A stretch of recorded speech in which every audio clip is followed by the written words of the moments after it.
us, as usual. Thank you. So, what have you been up to? I know you're writing a book. Working on it. Working on it. Is it still? Is it called Love and Being still, or have you changed the title? No, that's Tally. Love and Being is Tally. My book was Being Love Now, but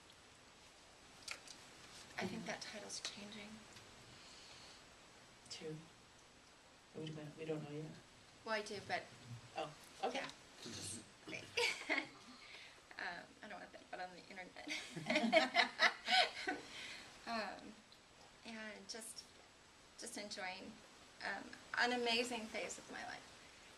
Just to give you a little bit of background, I was adopted, raised by a mentally ill mom who was sort of I now look at her as my wizard of my own personal Hogwarts. And married, 2 children, divorced, and just in search, just knew there was something more, just had that search, and raised Baptist. So for a long time I was afraid. I asked someone if I could go study transcendental meditation, and they told me I would become possessed if I did. So, I started with, even though I had these desires inside me, I was really afraid to break those lines. And one day, my now ex-husband, we were in the car talking, and there was a tree above me, and I can still see through the sunroof that magnolia flower. And I don't remember why we were discussing this, but he said, well, what if Mary wasn't a virgin? And I really thought lightning was coming right through that. I did. I was early 20s. And when it didn't, it gave me permission to start expanding. And it gave me permission to start following that call that was inside me. It was going beyond that fear that I really felt like I was going to be punished at any moment for almost everything, and expanded me way beyond. And so I love when she called me or emailed me and asked me to do this in the word perseverance, and probably not going to go the way she thought, but that wouldn't be the first time in one of our sessions. So one of the big things I learned while we were in that class in Northern California was that everything has to do with how you define it and what it means to you. And what you think a word or an idea means to you and what it really means to you energetically can be very different.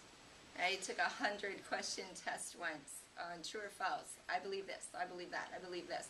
I was like 40% wrong when I went back and muscle tested myself to see where I anchored with those answers. And so that was the fun part about theta healing, is you start going, someone else who's working with you goes, well, I kind of see this, and you're like, whoa. Do you want to explain that for a second? You took a test and you answered them what you believed. What I believed. In your head. Pops, just a second. They didn't even want us to read the question. They didn't want us to take that long with it. So they just read it to us, and then we circled true or false. And then I went back and I muscle tested for each of those, and I was like 40% wrong. See if her body actually believed so the what same I thing thought I believed and what I energetically truly believed in my cells, in my body. And so that's okay. I mean, it kind of explains a lot, and when we were doing the work in theta healing, she'd go, well, I kind of see this. And I'd be like, whoa, really? Let me test for that. It's there. Get it out. I can see how that's. She would say, no, I don't really want to muscle test that. Yeah, right. But then you lose that resistance. You don't need to be right, because the goal is to get free. And so it's like, I tell my classes, fly your free flag, man. Get the most out of this, because this isn't about being right. This isn't about holding on. This is about expanding into who we truly, truly are. And so I started, because perseverance at first sounds like, yeah, I persevered. That's how successful people do it. They keep on keeping on. Well, sometimes keep on keeping on can be like a little spiral spin out thing. If you don't really know where you're going or what you're chasing. And I noticed in my education through hypnotherapy, 4 years in energy medicine, around the medicine wheel with the Quero people of Peru, in shamanic training, Theta healing, NLP. I mean, the list goes on. I'm sure you guys have been there. And I studied and became a practitioner of each one because I couldn't trust someone else to do it for me. That was where my upbringing brought me. And but in all of that, I'm happy to tell you now that in my experience, when I was 4, someone told me all roads lead home, and they do. Sometimes we take the long road, but they all lead right back here, because home is where the heart is. For how many years did I think that had something to do with that fabulous house I was living in and the family I was raising in it? That's where my heart is. Whoa. You can see why you get a little bit lost.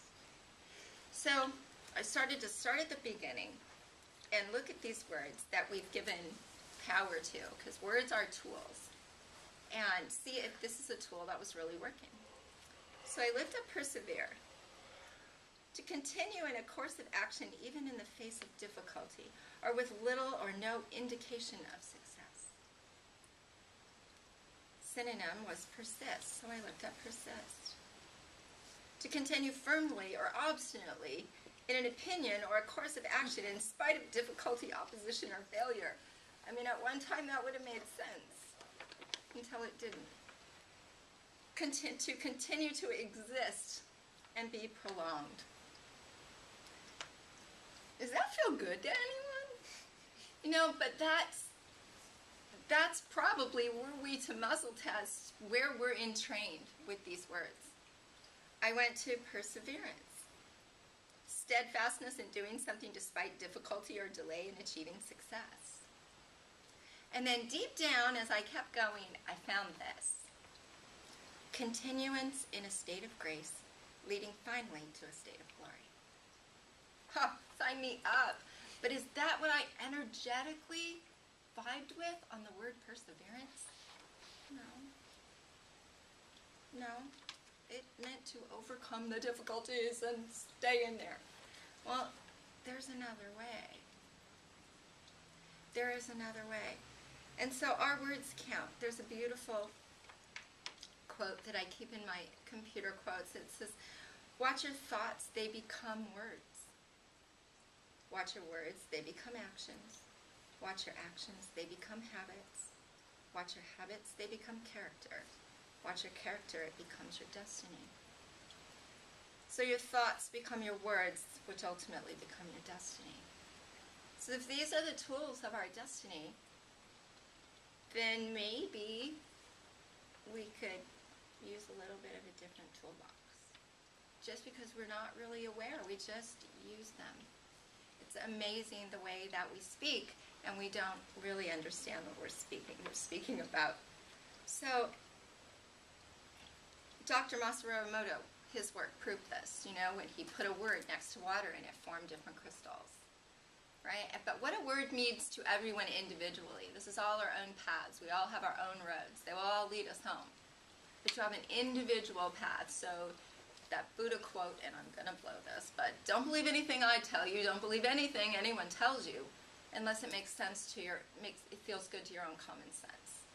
You know, and so it's an individual approach on how we each take these words, or maybe it's not even your original language, which makes a big difference. And so when we muscle test, does everyone in here muscle test? Do you guys all know what muscle testing is? Mm-hmm. Yeah? Okay. It kind of keeps me honest. But everything is energy, so that's why I love to muscle test. It gets me out of my head, and it just lets me feel the energy of something, whether it's a word, like the water felt the energy of the word. It's going to let me feel the energy of something and see if it really makes me want to go forward or if it makes me want to go back. You know, and we do that. Someone will say something to you, go like this. You know, so we're always doing it. It's just a matter of whether our focus and our intention is there. So how we define things is a really, really important principle to be aware of, and including our words and how we define ourselves. Recently, I was with someone, and they made a joke. And someone had said, we saw a movie, we bought a zoo, and we loved it, right? And everyone was like, yeah, it's so nice to see a movie that we really liked, because we haven't seen a lot of movies that we really like. And so somebody says, yeah, I've lowered my expectations about movies, so I'm not disappointed. And somebody else said, well, I've just lowered my expectations about everything, so I'm never disappointed. Ouch. And I went, and now this is someone really near and dear to me, okay? And I had like a manifesting partner, and I was like, well, thanks, one, but let me just get out of the drama and not make it about me for a minute. And I said, that's not cool, dude. And he's like, oh, come on, I was joking. I just took the joke to the next level. I'm like, no, because there's something in your mind that made you create that sentence, and it was instant, the way he came back with that. And he's like, no, Laurel, it's just a joke. How often do we hear that? And so I'm like, you know what, dude? I can't change you. But I'm not so sure I want you on my manifesting team. And I really don't know what to do with that. I'm a little devastated here, but I'm not going to change you. And so now he's upset, so he comes and he goes, okay, I tell you what. He said, I know I don't believe this, but just to make you happy, muscle test me. I said, no, I don't want to muscle test you. Just forget it, you know? And he's like, no, muscle test me. I'm like, all right. So he goes, I won't even do it myself, you do it. So we used emotional spleen. And he got a yes. And he's like, oh my gosh, you know? And I'm like, wow. And you thought you were joking, and you're so conscious, and you've done so much work. And yet there's still this thing in there that's like, I'm afraid of being disappointed. I'm afraid to really want what I want. And he's like, okay, get it out. You know? But it's so often we think we're joking, but we have what it takes to put the idea together. We're not joking, okay? So many people will tell you all about themselves. If you're single, this is like awesome on the internet. You know, you just ask a question, you know, what if you could be an animal, what animal would you be? You know, if they tell you they want to be a bear, then trust me, when things get difficult, they're going to hibernate. You know? You know? But people do, they tell us, they say, I hear ya. I see that. Yeah, that feels right to me. They're telling you about their processor. They're either a visual person or a kinesthetic person or an auditory person. They may not even know there's such thing as a processor. But they're still telling us. They're still telling us. So our words our specific words are so important. And we're never taught that. And so having integrity in your words. I have changed my toolbox greatly. I don't use the word connect, especially when I'm speaking of things spiritually, you know?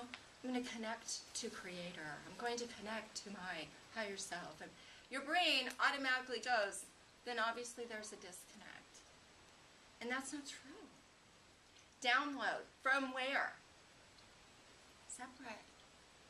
And so when we can use words that don't make us separate, then it starts to reinforce our wholeness. And so I use amplify. It's all in here. You know, we're breathing all the time, but when you bring your attention to your breath, you can change it. Your heart's beating all the time, but if you bring your attention to it, you can change it. I changed download to activate, but I think I like amplify better because It's in there. Activate actually infers that it's in there, but it's not active. Well, and that may be very true. You know, we have energy in there, but it's just a matter of what is glowing, I like to think of it as, you know. And sometimes we want to take that down and have something else glow instead. But it's all here. And I read a fabulous book called Desire, The Tantric Path to Awakening. And it isn't about the focus or the amplification of sexuality in Tantra. It's about the teachings of Tantra, and when you really study the original text, the communion of a sensory experience through sexuality is sort of a result, but not a focus. But this book talked about just basically presence and coming into presence and living in presence every day, and in communion with everything.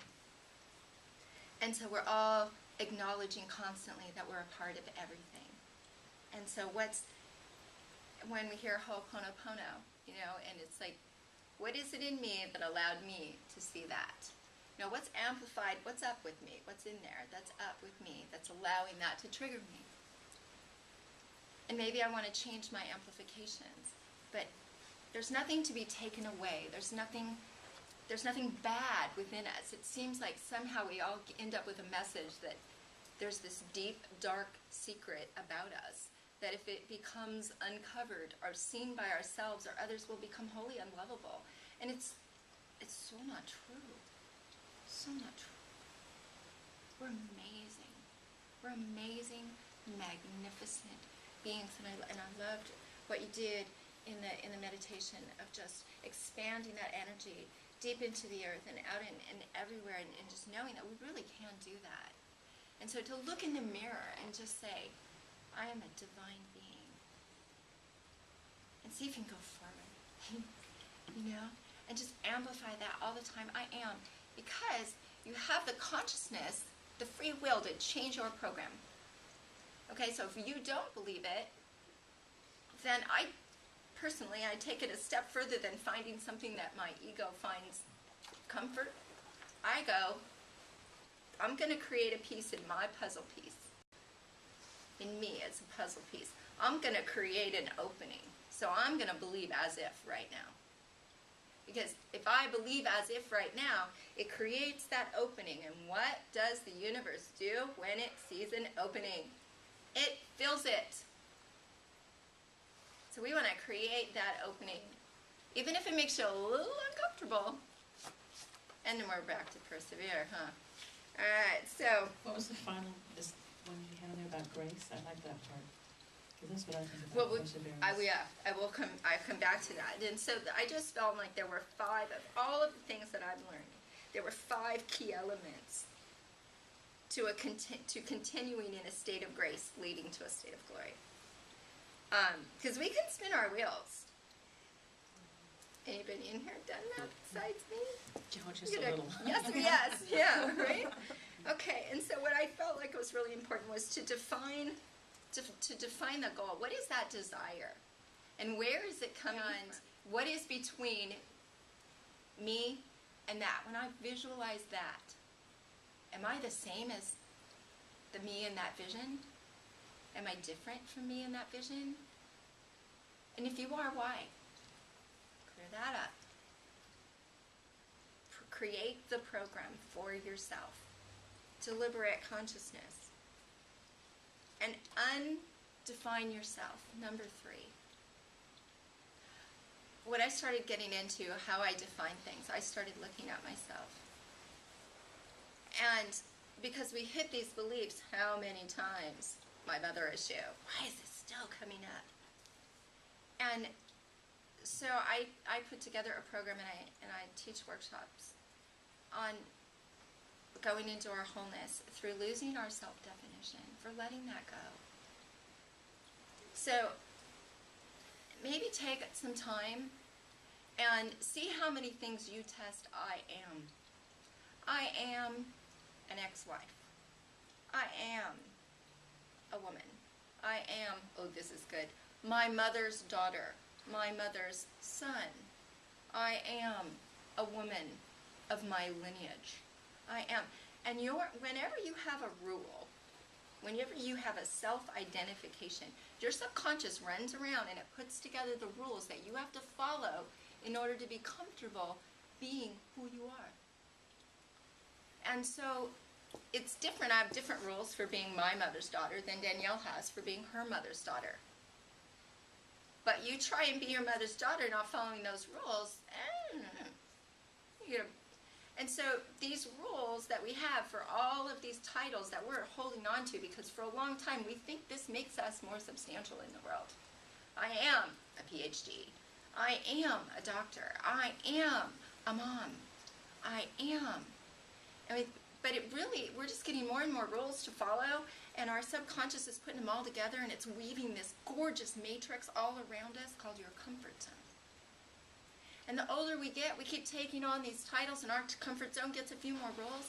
And so you may hit your mother issue 750,000 times, but you may have that same rule coming from a totally different identification that's going to hold you there. And so by letting those go and realizing that this is not who we are divine beings expression through this beautiful sensory human body on this awesome planet at this amazing time. And everything else, being a human, a woman, a man, somebody's daughter, a job, an emotion, something good, a bad cook, whatever, these are experiences that we're having. Once your subconscious realizes it's an experience and it's not your identity, it's going to let you change it a lot easier. It's your subconscious is designed to keep you alive with who you are. And so we make these choices of I am, and like you said, when you say I am tired, you know, and so as soon as I started doing this, I got really sensitive to the whole phrase I am, and there was a guy, and when I undid this, my comfort zone really, really relaxed. And the former suburban soccer mom found herself living blissfully on the island of Bali. And a guy came up and he said, "Oh, Laurel, you look tired." And I said, "How about giving me a hug instead of a judgment? And we'll both feel better. Because the only reason you can see that I look tired is because you're tired. And we're going to bond over that? Maybe not. Maybe not." And so, really, to undefine yourself will free you exponentially. Exponentially. Fourth, to imprint your vision into the creation energy so that you become the homing beacon. So when I do my manifestations, I go out through the portal of my heart. And I personally go to the void energy because I'm really led to go beyond duality. And creating in the light, the void energy of creation, the original energy, created the light. And I choose not to have duality as a necessary part of what I'm creating, as a necessary ingredient. So I go out into the void energy through the portal of my heart, and I see this imprint of my vision and me in it, and I experience it there in a theta brainwave. Sensorily, I hear it, see it, feel it, touch it, smell it, and then I let it go. And I just watch that moving energy that's creating all the time, accept it. And then I bring it back, and I pull it through all of my open, waiting chakras. And then I watch them start spinning out this new imprinted energy of all that is, and I'm a homing beacon. My subconscious gets that I've done my work. And now I become the gardener of my frequency, the gardener of my emotions, the gardener of my beingness, so that when it arrives in front of me, I can see it. But sometimes we are just not aware of what comes in front of us, or hindsight. How many of you guys have seen it in hindsight, right? Everything's so clear. Oh, yeah. It was right there, right? And so you want to be that homing beacon. It's going to show up. It has to. We be the gardener of our own vibration so that we can see it. And then fifth is to, while we're being this, our gardener, is to practice presence. And in this book, I learned to really just, for seconds a day, just seconds, not to make myself do an exercise, and I've taken a million breathing exercise classes, but to just become aware of my breath. And as soon as I become aware of my breath, I breathe deeper. I just do, because that's what my body wants me to do. And so And then it was this amazing exercise, and I want you guys, it'll just take a second, I won't drag this out, but close your eyes for a minute, and just imagine that there's that common denominator energy in everything. It's in the chair that you're sitting on. But now, allow yourself to imagine that this chair desires you. How does that change your relationship with the chair that you're sitting on?